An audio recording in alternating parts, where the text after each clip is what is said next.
നമസ്കാരം. Raf talk ഫുട്ബോളിലേക്ക് അവർക്കും സ്വാഗതം. ഇത് നാണക്കേടാണ്. ഇങ്ങനെ മുന്നോട്ട് പോകാൻ പറ്റില്ല.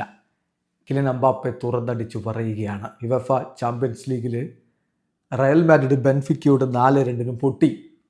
3-ാം സ്ഥാനത്തായിരുന്നു കളിക്ക് മുമ്പ് റയൽ മാഡ്രിഡ് UCL പോയിന്റ് പട്ടികയിൽ ഉണ്ടായിരുന്നെങ്കിൽ അവരിപ്പോൾ 9-ാം സ്ഥാനത്തേക്ക് വീണുപോയി. ഇനി പ്ലേ ഓഫ് കളിച്ച് വരണം.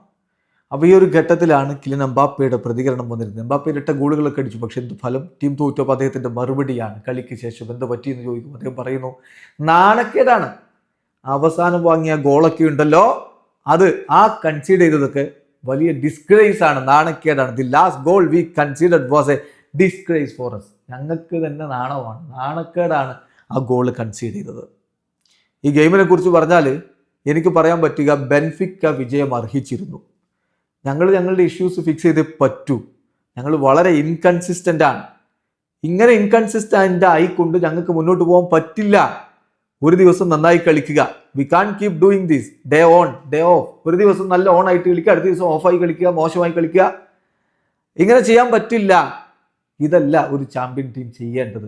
മാറ്റങ്ങൾ ഉണ്ടായേ പറ്റൂ എന്ന് കിലിയൻ എംബാപ്പെ തുറന്നു പറയുകയാണ്. സോ പ്രശ്നങ്ങളുണ്ട്, പരിഹരിക്കുക, ഫിക്സ് ചെയ്ത് മുന്നോട്ട് പോവുക. അതാണ് ഒരു ചാമ്പ്യൻ ടീം ചെയ്യേണ്ടത്. അതിന് സാധിക്കുമെന്ന പ്രതീക്ഷയിൽ തന്നെയാണ് ആരാധകരുമുള്ളത്.